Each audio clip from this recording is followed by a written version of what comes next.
भक्तों, जैसा कि आप सभी जानते हैं कि मकर संक्रांति का पर्व कुछ ही दिनों में आने वाला है और भक्तों, हर साल की तरह इस साल भी एक प्रश्न बहुत तेजी से फैल रहा है। कोई कह रहा है कि मकर संक्रांति 14 जनवरी को है तो कोई 15 जनवरी बता रहा है।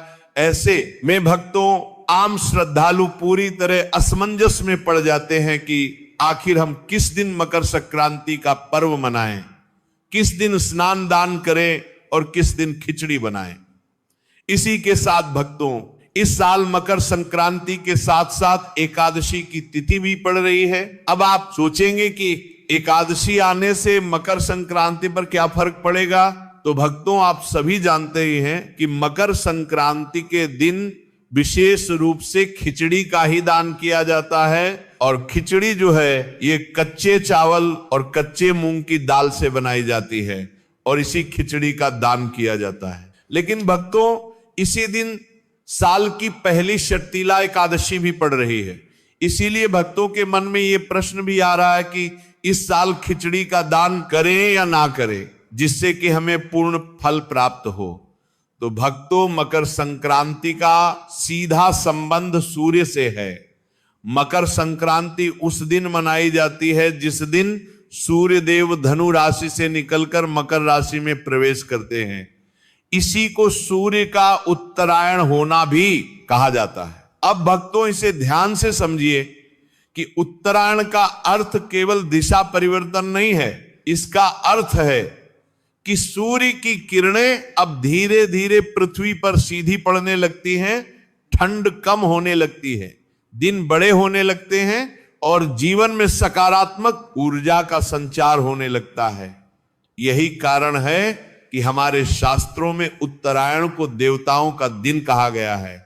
और भक्तों, इस वर्ष सूर्य देव 14 जनवरी 2026 बुधवार के दिन ही मकर राशि में प्रवेश कर रहे हैं। यह प्रवेश दोपहर के समय लगभग 3 बजे के आसपास हो रहा है। शास्त्रों के अनुसार चाहे सूर्य का प्रवेश सुबह हो, दोपहर हो या शाम को, जिस कैलेंडर तिथि में सूर्य का मकर में प्रवेश होता है उसी दिन मकर संक्रांति मनाई जाती है। इसी कारण इस वर्ष मकर संक्रांति पूरे भारत में 14 जनवरी 2026 को ही मनाई जाएगी। इसीलिए भक्तों, 15 जनवरी को मकर संक्रांति मानना शास्त्रीय रूप से उचित नहीं है। तो अब यहां तक तो बात बिल्कुल स्पष्ट हो गई कि मकर संक्रांति 14 जनवरी बुधवार को ही है। लेकिन यहीं से शुरू होती है इस वर्ष की सबसे बड़ी उलझन, क्योंकि इसी 14 जनवरी को पौष मास की शक्तिला एकादशी भी पड़ रही है। और जैसे ही एकादशी का नाम आता है तो प्रत्येक श्रद्धालु के मन में तुरंत यह नियम याद आता है कि एकादशी के दिन अन्न विशेष रूप से चावल वर्जित होता है। अब मकर संक्रांति और खिचड़ी का नाम एक दूसरे के बिना अधूरा है, क्योंकि सदियों से परंपरा चली आ रही है कि इस दिन कच्चे चावल और मूंग की दाल मिलाकर खिचड़ी का दान किया जाता है। कहीं कहीं खिचड़ी पकाकर दान की जाती है और घर में भी प्रसाद रूप में ग्रहण की जाती है। लेकिन जब एक ही दिन एकादशी भी हो और मकर संक्रांति भी, तब आप सभी का भ्रमित होना स्वाभाविक है। इसीलिए मन ना करता में प्रश्न उठता है कि अगर खिचड़ी में चावल है और एकादशी में चावल वर्जित है तो फिर इस बार दान कैसे किया जाए? क्या मकर संक्रांति का दान अधूरा रह जाएगा? क्या खिचड़ी का दान ना करने से पुण्य कम हो जाएगा? तो यही सारे प्रश्न आज लाखों भक्तों के मन में चल रहे हैं। इसीलिए इस वीडियो का उद्देश्य केवल जानकारी देना नहीं, बल्कि भ्रम को दूर करना और धर्म का सही मार्ग दिखाना है। तो एकादशी का नियम बहुत स्पष्ट है कि इस दिन चावल को खाना या पकाना और दान करना सख्त मना होता है। इसलिए भक्तों, इस वर्ष 14 जनवरी को मकर संक्रांति होने के बावजूद खिचड़ी का दान उस दिन करना उचित नहीं माना जाएगा।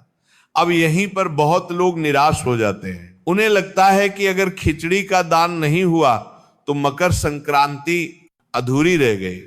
लेकिन यह सोच अधूरी है, क्योंकि मकर संक्रांति केवल खिचड़ी का पर्व नहीं है।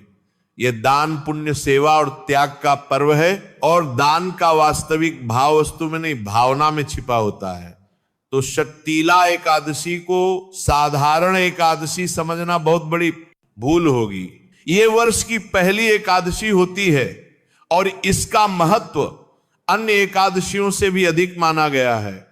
शास्त्रों में बताया गया है कि इस एकादशी का नाम ही तिल के ऊपर रखा गया है, क्योंकि इस दिन तिल का दान, तिल का सेवन और तिल से संबंधित कार्य विशेष फल देने वाले माने गए हैं। इसीलिए अब जरा ध्यान से समझिए, एक और मकर संक्रांति जिसमें तिल और गुड़ का विशेष महत्व है, दूसरी ओर शक्तिला एकादशी जिसमें तिल को मोक्षदायक बताया गया है। और जब दो ऐसे पर्व एक साथ आते हैं जिनका केंद्र बिंदु तिल हो, तो ये कोई संयोग नहीं बल्कि एक दिव्य संकेत होता है। ये संकेत हमें बताता है कि इस वर्ष मकर संक्रांति पर तिल दान का महत्व कई गुना बढ़ गया है। अब बहुत से लोग ये भी पूछते हैं कि खिचड़ी का दान क्यों इतना महत्वपूर्ण माना गया है, तो इसका उत्तर यह है कि खिचड़ी में चावल और दाल दोनों होते हैं जो अन्न का पूर्ण रूप माने जाते हैं। अन्न दान को सभी दानों में श्रेष्ठ बताया गया है। इसी कारण मकर संक्रांति पर खिचड़ी का दान सबसे बड़ा पुण्य माना गया। लेकिन जब शास्त्र स्वयं एकादशी के दिन चावल दान को वर्जित कर रहे हैं, तो धर्म हमें यह भी सिखाता है कि विकल्प भी धर्म का ही भाग होता है। इसीलिए शास्त्र कहते हैं कि यदि किसी कारणवश मुख्य दान न किया जा सके तो उसी भाव से किया गया वैकल्पिक दान भी उतना ही फल देता है। और यही कारण है कि इस वर्ष मकर संक्रांति पर काले तिल और गुड़ का दान खिचड़ी दान के समान ही नहीं बल्कि कई गुना अधिक फलदायक बताया गया है, क्योंकि तिल को शास्त्रों में पापनाशक कहा गया है। कहा जाता है कि तिल में भगवान विष्णु का वास होता है और गुड़ में माता लक्ष्मी की कृपा मानी जाती है। जब तिल और गुड़ एक साथ दान किए जाते हैं तो वह दान केवल शरीर को नहीं आत्मा को भी शुद्ध करता है। इसीलिए आप चाहे तो काले तिल और गुड़ को अलग अलग भी दान कर सकते हैं, और यदि संभव हो तो तिल और गुड़ से बने हुए लड्डू का दान करना तो और भी श्रेष्ठ माना गया है। अब यहाँ एक बात बहुत जरूरी है। कुछ लोग सोचते हैं कि अगर हमने 14 जनवरी को खिचड़ी का दान नहीं किया तो 15 जनवरी को कर ले ताकि मन को संतोष मिल जाए। तो भक्तों, शास्त्रीय रूप से देखें तो 15 जनवरी को खिचड़ी का दान किया जा सकता है, उसमें भी कोई दोष नहीं है। लेकिन मकर संक्रांति का विशेष पुण्यकाल 14 जनवरी को ही होता है। इसलिए यदि आपको पूर्ण फल चाहिए तो 14 जनवरी को ही तिल गुड़ का दान करना सर्वोत्तम रहेगा। अब यह भी समझना जरूरी है कि दान केवल वस्तु देने का नाम नहीं है। दान का अर्थ है अपने भीतर के अहंकार, संग्रह और लोभ का त्याग। अगर कोई व्यक्ति सच्चे मन से तिलगुड़ का छोटा सा दान भी करता है तो वह उस व्यक्ति से श्रेष्ठ माना गया है जो दिखावे के लिए बड़ा दान करता है। तो भक्तों, अब तक हमने ये समझ लिया कि इस वर्ष मकर संक्रांति और शटिला एकादशी एक साथ पड़ने से खिचड़ी का दान संभव नहीं है, लेकिन तिल और गुड़ के दान से भी आपको कई गुना अधिक पुण्य फलों की प्राप्ति होगी। अब भक्तों, हमारे शास्त्र कहते हैं कि दान का मूल्य वस्तु से नहीं भाव से तय होता है। अगर कोई व्यक्ति बहुत साधारण वस्तु भी पूरे श्रद्धा भाव से दान करता है तो उसका फल उस व्यक्ति से कहीं अधिक होता है जो महंगी वस्तुओं का दान केवल दिखावे के लिए करता है। क्योंकि मकर संक्रांति का समय विशेष रूप से सेवा और करुणा का समय माना गया है। ये वही समय है जब ठंड अपने चरम पर होती है और गरीब, असहाय, वृद्ध और सड़क किनारे रहने वाले लोग इस ठंड को सबसे अधिक सहते हैं। ऐसे में अगर किसी को गर्म कपड़े या कंबल का दान किया जाए तो वह दान केवल शरीर को गर्मी नहीं देता बल्कि दान करने वाले के हृदय को भी करुणा से भर देता है। इसीलिए शास्त्रों में बताया गया है कि शीत ऋतु में किया गया वस्त्र दान विशेषकर मकर संक्रांति के दिन अक्षय पुण्य प्रदान करता है। अक्षय का अर्थ है जिसका फल कभी समाप्त ना हो। अब भक्तों, कई लोग सोचते हैं कि हमने तिल गुड़ का दान कर दिया, अब और कुछ करने की आवश्यकता नहीं। लेकिन यदि आपकी क्षमता है तो मकर संक्रांति के दिन एक से अधिक प्रकार का दान करना अत्यंत शुभ माना गया है।